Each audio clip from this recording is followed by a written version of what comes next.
And good morning, everybody. Welcome back to NeelyFX. My name is Michael Neely, and this is the channel where I talk about foreign exchange trading, prop firm trading, and making money doing all those things.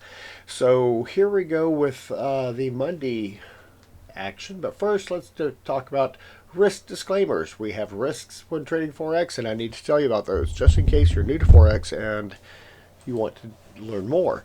So this is the first part. This channel is for educational and entertainment purposes only and does not constitute trading or financial advice. I'm a professional trader, not a broker, trading my own capital. I do not solicit funds, manage client accounts, nor do I hold CFTC or NFA registration. Forex trading is highly speculative with a high risk of losing some or all of your investment capital. Only trade with funds you can comfortably afford to lose. And here's the CFTC risk disclosure.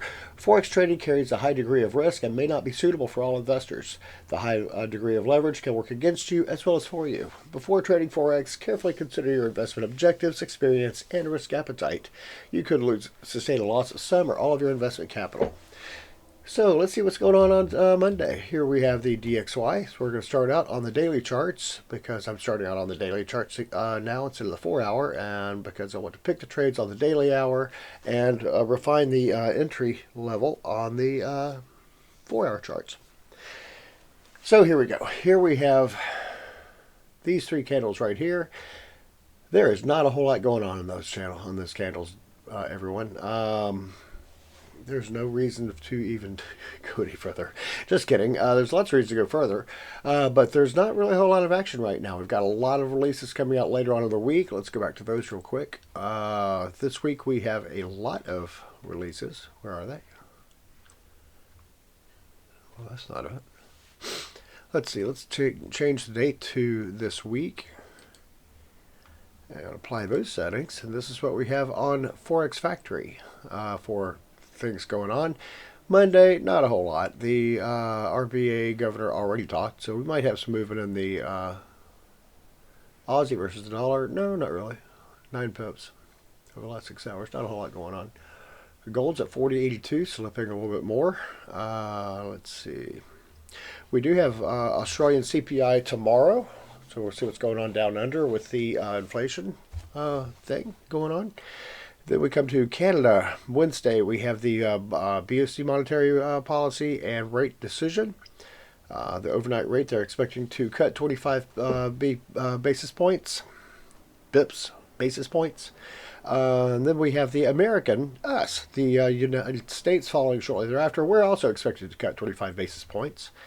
And then the FOMC statement and the press release. And then later on that night, the Bank of Japan is going to do some things. Maybe. They say they're not going to raise rates, but their bond market says differently. I think there's a stronger chance, stronger than 11% chance they're going to raise rates. However, the most recent information I have is that there's about 11% chance they're going to raise rates, which is not a lot to talk about. They don't raise rates very often, but they might need to.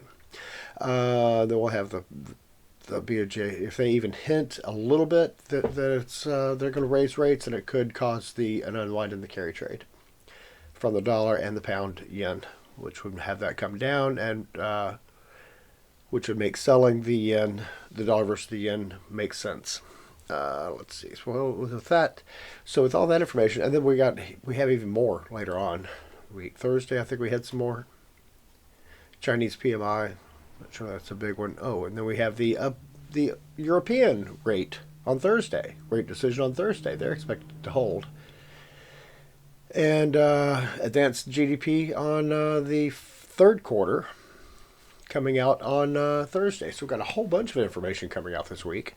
So you could expect Monday to start off kind of quietly. So your dollar euro versus the dollar, not a whole lot going there, just dancing along that daily support line. Coming up to this 4-hour resistance line, we'll see if that holds. It's making a nice channel down, channel downward, so I wouldn't be surprised to see it come down. But I'm not sure what that looks like yet, so we'll just wait and see what happens on that one instead of speculating. Dollar versus the yen.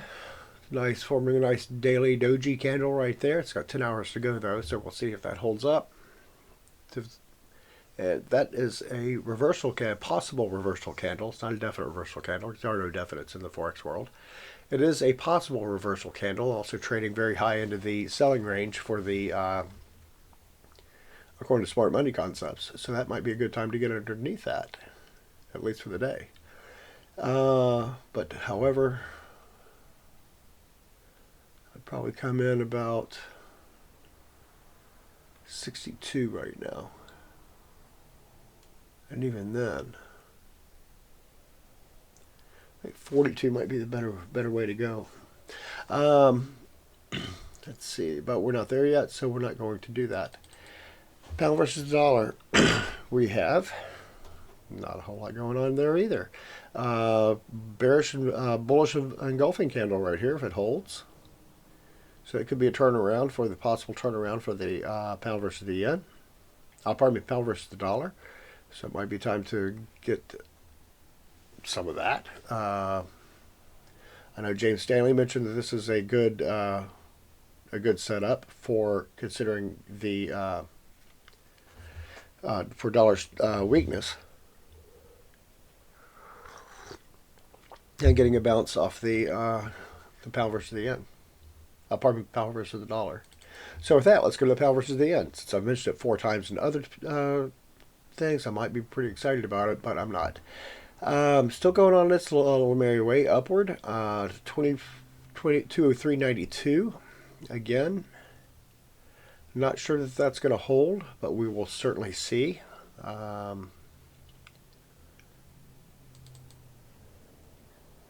versus the Canadian. And here we are with some more stuff going on. A lot of jawing, mouthing, talking, yelling back and forth between Canada and the United States right now. Don't think a war is going to break out. But there is a bit of an economic contention going on right now, and right now it is holding at a major resistance level. 139.79. We'll see if it breaks that or possibly breaks down, and we're on dollar weakness, U.S. dollar weakness. Not sure if we're going to get any Canadian dollar weakness. We should get a lot more Canadian dollar weakness than U.S. dollar weakness, but macro speaking. But that's macro speaking. Oil. Let's take a look at oil real quick. Oil is starting to top off a little bit. Starting to get a little bit. It's not a bearish engulfing candle at all. That is looks like it could be a turnaround. So oil could be headed downward. Did get into this range of selling according to smart money concepts, and so we could have a sell-off in oil, and that would give us a turnaround in theory. That would give us a turnaround in the CAD versus the yen. So it is hitting a resistance level right now, but we'll see if it could carry on through to this daily resistance level before it reverses. But we are looking for a reversal there too, as well as with the pound versus the yen. Aussie versus the dollar, but we don't have it yet, so we're not pulling a trigger on that. Aussie versus the dollar is breaking the 4-hour resistance trend line, so that has been then hitting this weekly resistance. Splat. So we'll see if that goes anywhere after that. A lot of Aussie news coming out, so we'll see what's going on with that. Gold's down 68. Look at that. Gold is still doing this. Get into here, we could have a collapse in the price of gold, which would be very interesting. Could have it coming all the way down to 37. I don't see it dropping much more than 37. It is still on a tear, and central banks are still loving gold right now, so there is that. Silver, 47.79, stopping right at that 2011 record weekly close. That is no longer the weekly close.